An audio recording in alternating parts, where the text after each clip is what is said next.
Shabbat Shalom, reposo y paz, amado pueblo del Eterno, preciosa Quejilá de Yehoshua. Le saluda a su Mauricio Leandro López de la República de Colombia, enviando saludos y bendiciones a nuestros amados mentores, nuestro amado Morearon, nuestra amada Araceli de Morales, al igual que el cuerpo de Morini, estudiantes de esta hermosa Quejilá de Yehoshua. También un saludo para las personas que nos sintonizan a través de Radio Shalom, la estación con el Ruach, y a cada una de las personas agregadas bajo la gracia y el amor y favor del Eterno hacia su verdad en cada uno de los grupos de WhatsApp, Telegram, Facebook y la red de YouTube. ¡Qué bendición! Bien, mi amada familia, oremos a nuestra Abacadosh en este hermoso tiempo de delicia, abordando en este tiempo precioso de compartir el pan eterno de la salvación y la verdad para nosotros su pueblo. ¡Qué bendición! Oremos. Bendito Abacadosh, te damos gracias, precioso Elohim, porque tú eres un Dios verdadero, un Dios altísimo y soberano. Gracias porque nos has dado esa paternidad eterna que necesitamos y día con día nos vas llenando de tu misericordia, pero también de tu gracia. También gracias por cada una de las enseñanzas que nos das por medio de tu bendita Torah. Bendecimos grandemente tu nombre, precioso Yehoshua HaMashiach, quien es la salvación de nosotros, Jehová. Gracias, Yeshua, por ese milagro y ese amor de verdad hacia nosotros, día tras día. Bendito seas tú por ese milagro de vida, día tras día, en cada uno de los seres, familias, hogares y descendencias. Te pido que seas tú poniendo un carbón encendido, como lo hiciste en el profeta Isaías, para que así llegue el mensaje contundente a las vidas, hogares, familias y descendencias, para la corrección de nuestra alma, empezando todos en la unidad de ser un solo cuerpo en ti, precioso Mashiach. En el Shem tuyo, precioso Yeshua. Amén y amén. Hermoso es el Señor poder compartir este tiempo especial de su lenguaje. Esta parashá titulada Safak Ehat, la cual es la número 9, en español significa un lenguaje. Estaremos enfocados en Génesis 11, 1 al 32, en el Tehilim 9, Salmo 9, Isaías 28, 1, 6, Sofonías 3, 8 al 13 y en 1 Corintios 14, 20 al 33. Bien, mi amada familia, qué cosa tremenda y hermosa. Bendito sea el Eterno. La humanidad después del diluvio podríamos pensar que había entrado en una corrección, en una conciencia después de ver esta limpieza y este favor del Eterno. Pero es algo contundente y triste realmente ver cómo la Torah nos enseña de que no fue así. Vemos que ahí en Génesis 11 nos hablan de la torre de Babel, ¿sí? Una torre en la tierra de Sinar. Esta es una enseñanza bíblica importante, ya que la humanidad tiene un origen común en Adán, ¿sí? Y todo esto tiene un sentido, ya que hubo un tiempo en el que la humanidad habló un solo lenguaje, en lugar de cientos de lenguas sobre la tierra, como lo es el día de hoy. Antes de que pasara esto de la Torre de Babel, había un solo lenguaje, y era el lenguaje Kadosh, el lenguaje del Eterno, hacia el hombre. Bendito sea el Eterno. Sinar era un término usado también en Babilonia, como lo vemos ahí en Génesis 10:10, ¿sí? Era relacionado con Babilonia. La descendencia multiplicada del arca se reunió para construir una gran ciudad y una torre en rebelión en contra del mandamiento de Jehová para esparcirse sobre toda la tierra. Lo vemos aquí en Génesis, en Bereshit 9:1. Vamos, hagamos ladrillo y cosámoslo con fuego. Así el ladrillo les sirvió en lugar de piedra y el asfalto en lugar de mezcla. Usando ladrillo cocido y asfalto en lugar de mezcla, los hombres construyeron una torre que era a la vez fuerte y resistente al agua, así como Noé usó el mismo material en la impermeabilización del arca, como lo vemos ahí en Bereshit 6:14, Génesis 6:14. Más tarde, la madre de Moshe utilizó el mismo material en la impermeabilización de la canasta de Moshe. Lo vemos en Éxodo 2:3. La arqueología ha revelado que este tipo de construcciones de ladrillo de tipo cocido y de asfalto era común en la antigua Babilonia. El corazón y los materiales utilizados en la Torre de Babel muestran que no solo fue desobediencia al mandato de Jehová de llenar la tierra, sino también que el hombre no creía lo que Jehová prometió acerca de no volver a inundar la tierra. Así que ellos hicieron una torre a prueba de agua. Se hizo para proteger al hombre contra un diluvio futuro, según los pensamientos humanos de rebelión hacia Jehová. Esta fue una fuerte autodeclaración en contra de Jehová, cuando ellos dijeron: vamos, edifiquemos una ciudad y una torre cuyo cúspide llegue al cielo. Ellos estaban hablando muy en serio. Una torre cuyo cúspide llegue al cielo. La parte superior de la torre estaba destinada a estar en los cielos, pero es dudoso que pensáramos que podrían construir una torre hasta el cielo altísimo. Es más probable que ellos construyeron la torre como un punto de observación de los cielos. Fue construida por eso hacia esta parte alta. La mayoría de las prácticas astrológicas y ocultistas tienen una historia que se remonta a Babel. En Babel fue donde se desarrollaron todas estas tipo de creencias extrañas, la observancia de los astros y demás cosas. Santo. El potencial del hombre caído es terrible y poderoso. Cuando pensamos en los logros terribles de los hombres para el mal en el siglo XX y XXI, la gran habilidad de los hombres y las naciones es un factor doloroso.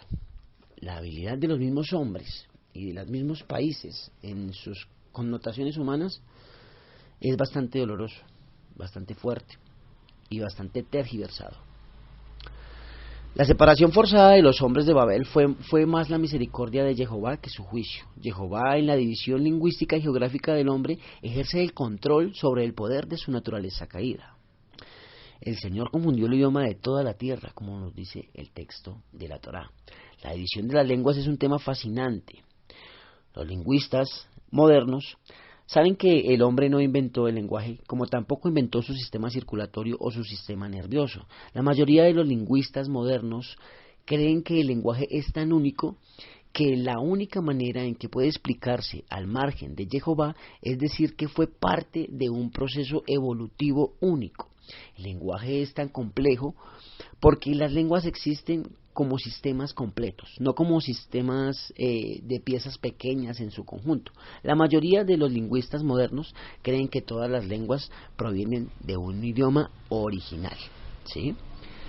Y ese idioma original es el que estaba antes de que hubiera esta rebelión de la Torre de Babel, el lenguaje Kadosh. Algo tremendo. Es algo muy tremendo ver cómo estas familias tuvieron que moverse y hacer una cantidad de cosas de acuerdo a esta dispersión, y sobre todo es importante entender que Jehová fue el que envió, ¿sí?, esta dispersión o esta variedad de lenguas para confundirlos, para que no pudieran estar pensando todos en coinonía en una sola cuestión, ¿sí? Al poner otro idioma, pues obviamente no podrían entenderse ellos, entre ellos mismos. Y ese idioma de confusión, ¿sí?, es el que está ahorita establecido en toda la planicie tierra, en las diferentes naciones. Sí, porque es un idioma donde no podemos, son idiomas donde no podemos entendernos, ¿sí? Es importante entender que idioma y lenguaje no es lo mismo, ¿sí? Pareciera lo mismo, pero no lo es. Y entendemos desde la profundidad del corazón del Eterno de que el lenguaje del Eterno es el amor, ¿sí? Y su idioma, pues es el hebreo. Entonces es algo bien hermoso, especial y contundente. Aleluya. Bien, todo el relato de lo que sucedió de Babel con su dictador antidios, su rebelión organizada contra Jehová y su desconfianza en la promesa de Jehová, muestra que el hombre no ha mejorado nada desde la inundación. El tiempo, el progreso, el gobierno y las organizaciones han puesto al hombre en mejor situación, pero no en una mejor condición, ¿sí? Podemos estar en muchas situaciones, pero no en una propia condición, y esa condición es la condición de ser hijo, ¿sí? ¿Hijo de quién? Del Eterno, por medio de Yeshua.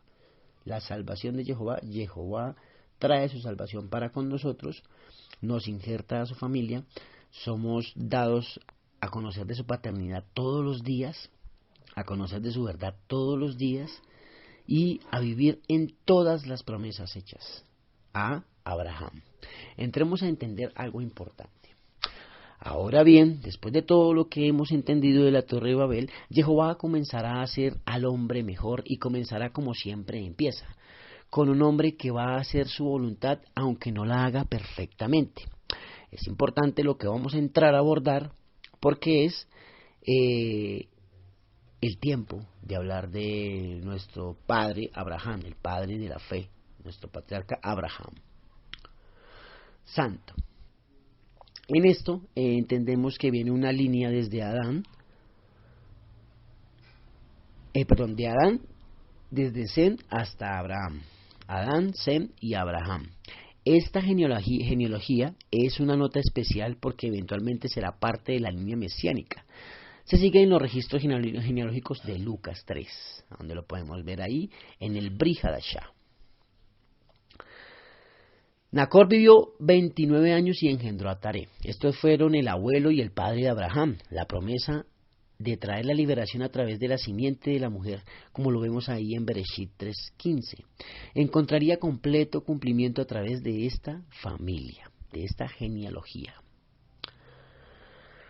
En Génesis 11:26 es la primera mención de Abraham. Abraham sin la H, cuyo nombre más tarde es cambiado a Abraham. Se menciona 312 veces y 312 veces en la Torah, y ahí encontramos que vemos 272 versículos de la Torah donde hablan de Abraham. Sin duda, el hombre más famoso de la Tanaj y uno de los hombres más influyentes de la historia es Abraham. El libro de Bereshit incluye más de 2000 años y más de 20 generaciones. Sin embargo, emplea casi una tercera parte de su texto en la vida de un hombre, Abraham. Abraham es único en el sentido de que es llamado el amigo de Dios, como lo vemos ahí en Santiago 2:23. Abraham, tu amigo para siempre, como lo vemos en 2 de Crónicas 27. Y Abraham, mi amigo, como lo vemos en Isaías 41:8. Todos sabemos el valor de amigos y de esos amigos especiales que tenemos en lugares altos, ¿sí? Abraham tenía un amigo en el lugar más alto. Hombres y mujeres en la Torá son famosos por muchas cosas diferentes, pero Abraham es grande por su emuná, por su fe. Moshe fue el gran legislador, Josué un gran general, David un gran rey y Elías un gran profeta. La mayoría de nosotros sabemos que nunca se puede ser grande en esas cosas, pero podemos ser grandes personas de emuná, de fe. Podemos ser amigos de Dios, mis amados Ahim Behayot. Si te desesperas al saber que no tienes la fe de Abraham, quédate tranquilo al saber que tienes al Dios de Abraham. Sé que podemos construir en nuestra fe la fe que Abraham tuvo, porque él la construyó en el mismo Abraham. El mismo Eterno construyó esa fe en Abraham. Es algo bien hermoso. Y vemos ahí sobre los versos 29 y 30 la familia de Abraham y su hermano Nacor, ¿sí? Entonces dice que Abraham y Nacor tomaron para sí mujeres. Sarai, la mujer de Abraham, su nombre significa polémico, era estéril, incapaz de tener hijos. Y la mujer de Abraham, la conocemos como Sarai, sería llamada Sara, y no tenía hijos. Como el nombre Abraham, ya con la H adentro, injertada por el Eterno, significa padre, tiene que haber sorprendido constantemente a los que conocieron a Abraham desde el principio. Descubrir que no tenía hijos, pero su actual carencia de hijos jugaría un papel importante en el plan de redención de Jehová. Y después de esto vemos que salen de ellos de Ur de los Caldeos para ir a la tierra de Canaán. Así que la historia de Abraham comienza en Ur de los Caldeos, en Babilonia.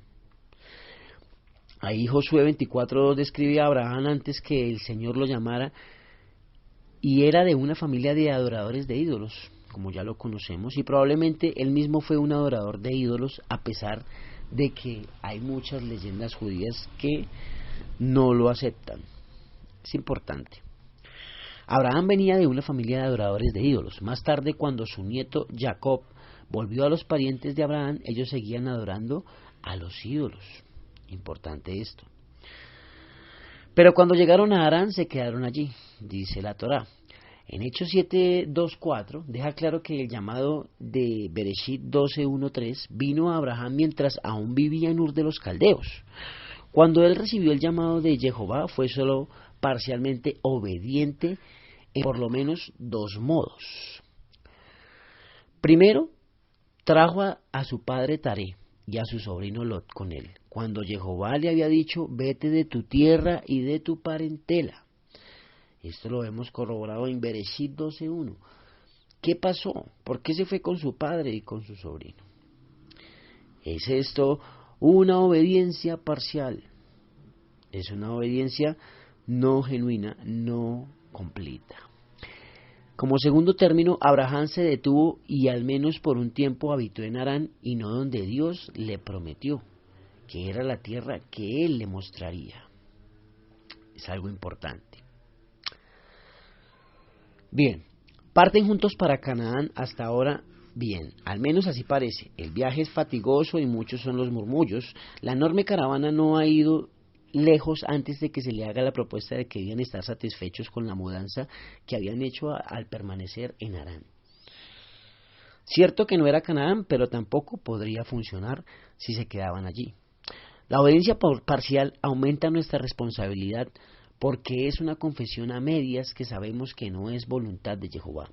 Abraham había recibido el llamado y lo sabía, ¿sí?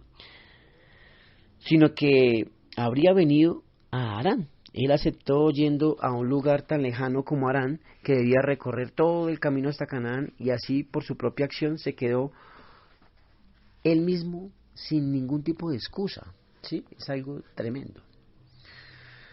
Y ya después encontramos la muerte de Taré en Harán, y esto nos lleva a pensar varias cosas de lo que el Eterno nos quiere enseñar. En ocasiones podemos entender el significado de los nombres de la Torá, ¿sí? Los nombres en la Torá de diferentes personas. El nombre Taré significa retrasar. El nombre Harán significa estéril y seca. O sea que Abraham estaba retrasado, ¿sí?, en el propósito por la desobediencia parcial. Y también entendemos que estaba en una tierra donde no iba a dar ningún tipo de fruto, de acuerdo a la connotación bíblica hebrea de los nombres. Santo Kadosh Baruj Hu. Perdón. Cuando Abraham estaba en obediencia parcial, la demora y la esterilidad se caracterizaron en su vida. Cuando tardamos en acercarnos a Jehová, también experimentamos ese tipo de esterilidad, mis amados. Ajim Behayot. El resultado de esto para Abraham fue la ausencia de privilegio. Jehová no le habló a su siervo en Harán, ni en sueños, ni visiones, ni voces en tiempos de vacilación. El Señor, nuestro Dios, lo amaba, pero escondió su rostro de él y le negó las visitas de su gracia mientras estaba en esta desobediencia, en esta obediencia parcial. Sí, no en una desobediencia completa, sino una desobediencia parcial. Algo tremendo y bien delicado. Ahí en Isaías 28 encontramos algo muy importante, también hablando sobre las lenguas, sobre el lenguaje. Si estudiamos Isaías desde el inicio, sabemos que Isaías estaba en una situación donde él tenía labios impuros, por eso tuvo el Eterno que poner un carbón encendido en sus labios, ¿sí?, para capacitarle y también para sanar todo ese tipo de lenguaje sucio, podríamos decirlo, ya que pues no era un lenguaje apropiado, de acuerdo a lo que nos enseña Isaías en todo su libro. Aquí en Isaías 28 encontramos algo muy importante y es un mensaje para los ebrios. Tremendo esto, sí, tremendo. Porque era netamente una orden del Eterno ir a predicar a estos que estaban en ese estado de embriaguez, como una revelación, ¿sí?, parecida a la de Oseas, ¿sí?, que tenía que ir a Nínive, donde él no quería ir. Probablemente Isaías tampoco quería ir. Probablemente muchas veces nosotros nos llenamos de cuestiones que no debemos tener en nuestro corazón y no queremos hablarle a un tipo de personas o a un tipo de población. Y la verdad es que Jehová no hace excepción de personas. Y entendemos, por lo que hemos estudiado en esta bendita porción, en esta participación que el Eterno me permite dar, que el lenguaje del Eterno es el amor, ¿sí? Y el idioma, el hebreo. Aleluya. Entonces, si no hay amor, no hay oportunidad de nada, ¿sí? Podremos saber todos los idiomas, pero si no hay amor, no podremos comunicar un mensaje de salvación a diferentes personas. En este caso, Isaías tendría que ser hecho por el mismo Ruach HaKodesh, un artesano del reino, para poder hablar a ese tipo de población, ¿sí? Es algo bien tremendo, porque este es uno de varios pasajes de la escritura que habla de los ebrios. Por ejemplo, Proverbios 23, 29, 35 habla de la locura de la embriaguez. Efesios 5, 18 nos dice que seamos llenos del Espíritu en lugar de embriagarnos. Y en Romanos 13, 13 y en 1 Corintios 5, 11 y en Gálatas 5, 21, como también en 1 Pedro 4:3 se contienen estos mandatos contra la embriaguez. Yeshua advirtió específicamente contra la embriaguez en los últimos días. Lo podemos ver ahí en el Brit Hadashah en Lucas 21:34 al 36. Espiritualmente, el alcoholismo y la adicción a las drogas han sido la ruina de muchos hombres y mujeres. El poder de estas adicciones evita que muchos se acerquen a Yeshua y obstaculizan severamente el crecimiento espiritual de aquellos que confían en Yeshua, pero tienen que luchar contra sus adicciones. Debemos escuchar lo que Proverbios nos dice sobre la embriaguez en pasajes como Proverbios 21 y en el pasaje de Proverbios 23, 29 al 33. Prácticamente el mundo completo paga un alto precio por la ruina del alcoholismo y la adicción a las drogas, ¿sí? La embriaguez está detrás de muchos otros crímenes y pecados. Muchos borrachos cometen delitos violentos o sexuales o se convierten en víctimas de delitos violentos o sexuales. Según algunas de las estadísticas anteriores, el 75% de los hombres y el 55% de las mujeres involucradas en situaciones de violación habían estado bebiendo o consumiendo drogas justo antes de ese ataque, ¿sí? Es algo bien tremendo. Entonces vemos aquí, siguiendo el texto, ay de la corona de soberbia de los ebrios de Efraín. Como cualquier otro pecado de la embriaguez está relacionada con la soberbia, tanto que Isaías compara a los ebrios de Efraín con una corona de soberbia. Gran parte del autodesprecio que sienten los borrachos se basa en un enfoque excesivo en uno mismo, que es la esencia de la soberbia. La esencia de la soberbia es cuando se empieza a enfocarse en uno mismo. Tremendo, ¿no? De la flor caduca la hermosura de su gloria. La embriaguez hace que todo lo bello y lo bueno de nuestras vidas se desvanezca. Muchos hombres y mujeres han pasado de la cima del éxito a la falta de vivienda debido a esa embriaguez.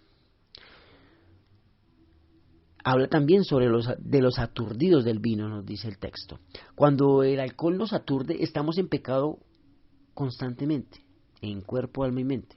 Cuando daña nuestros sentidos, nuestro pensamiento, nuestro juicio y nuestros reflejos, somos aturdidos del vino y eso es un pecado. Uno podría desear que hubiera una prohibición estricta contra el consumo del alcohol en la Torá, pero no la hay, ¿sí? Yeshua hizo vino en una fiesta, ¿sí? Como lo vemos ahí en Juan 2, 1:10. Y también bebió vino, como lo vemos en Marcos 14, 26. Yeshua incluso fue acusado injustamente de ser un borracho, como lo vemos en Mateo 11, 19.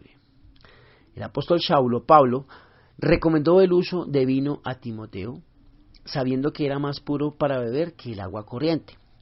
En 1 Timoteo 5, 23, la Torá considera la bebida de uso moderado como un regalo de Dios. En el Tejilín, en el Salmo 104, 15, entonces, si bien la Torá permite el uso moderado de el vino, ¿sí?, condena estrictamente la embriaguez.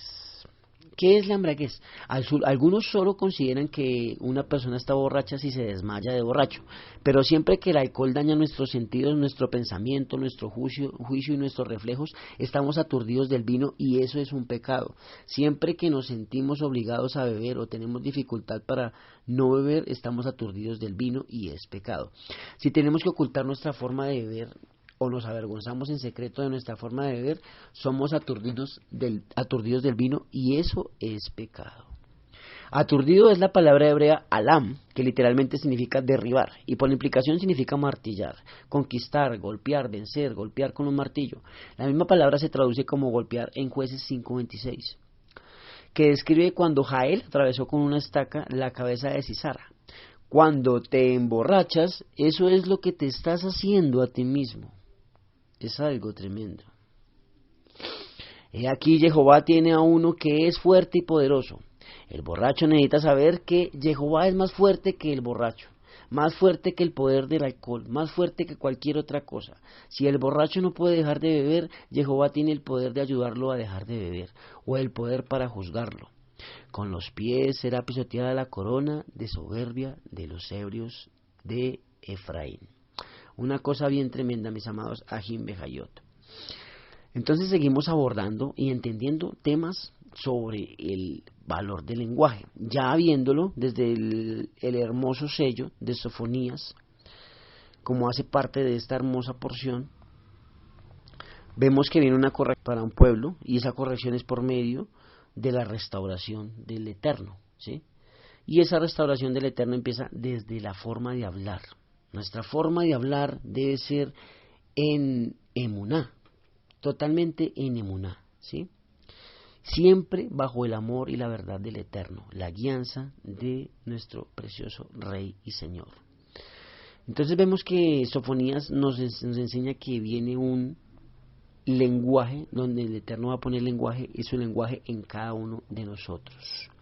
Y así seremos restaurados con canto a la luz de la gloriosa promesa de la restauración. Israel debe cantar y gritar de alegría. Jehová lo salvará y lo redimirá, tanto de sus enemigos como de sus iniquidades. Bendito Jehová, aleluya. Y dice claramente el Eterno: no temas, Sión, no se debiliten tus manos.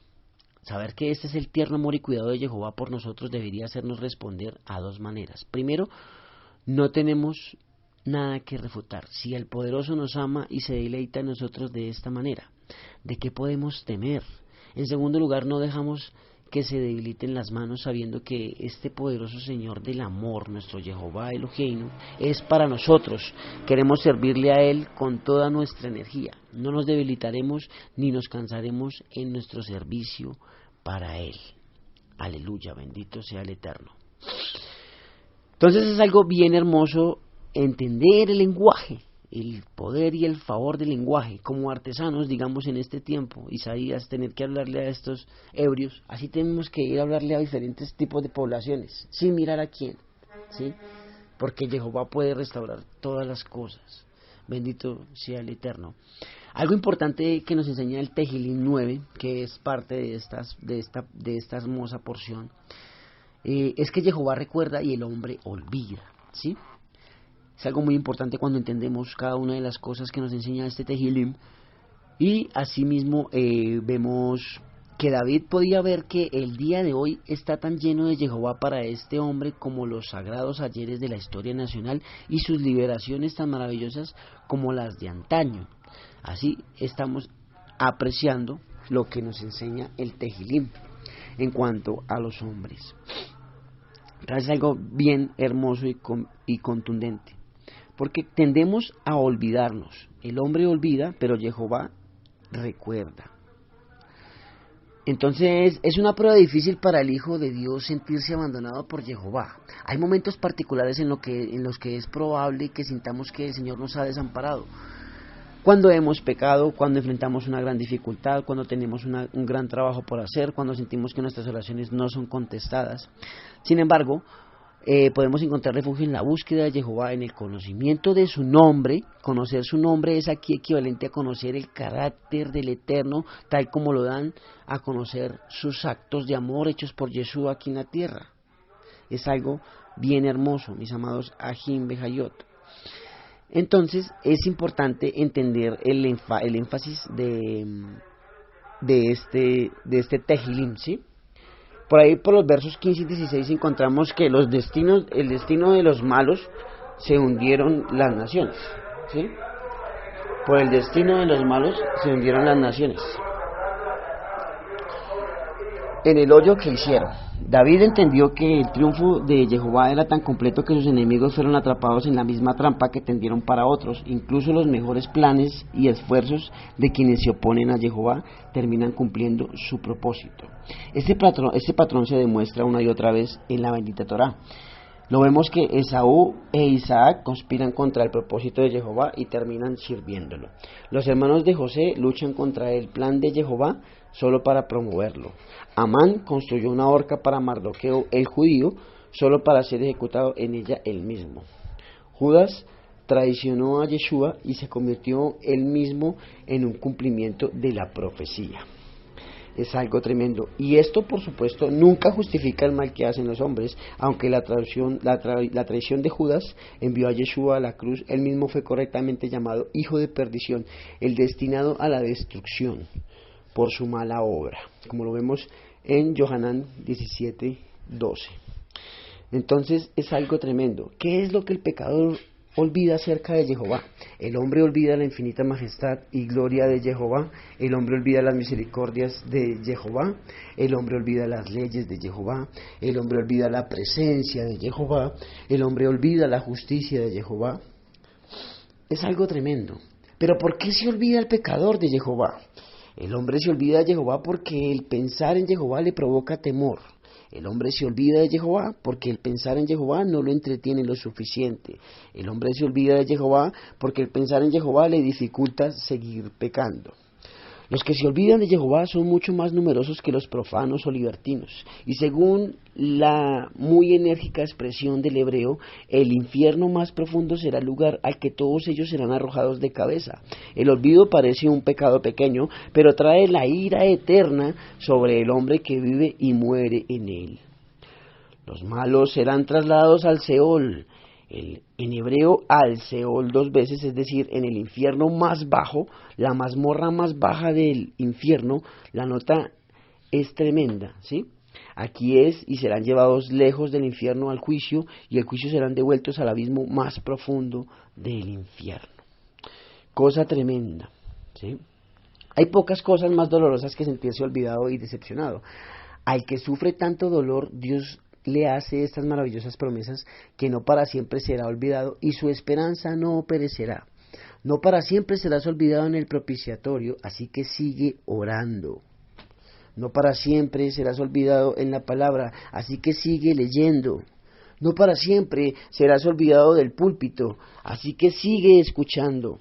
No para siempre serás olvidado en la mesa del Señor, así que sigue recibiendo. No para siempre serás olvidado en tu servicio, así que sigue ministrando en el amor del Eterno. Esperas tener paz en Yeshua, en Él la tendrás. Esperas triunfar sobre el pecado, en Yeshua triunfarás. Esperas salir de problemas, en Yeshua serás liberado. Esperas crecer fuerte en la emuná, en la fe, en Él serás fortalecido. Esperas tener gozo y experiencias espirituales, en Él las tendrás. Bendito sea el Eterno.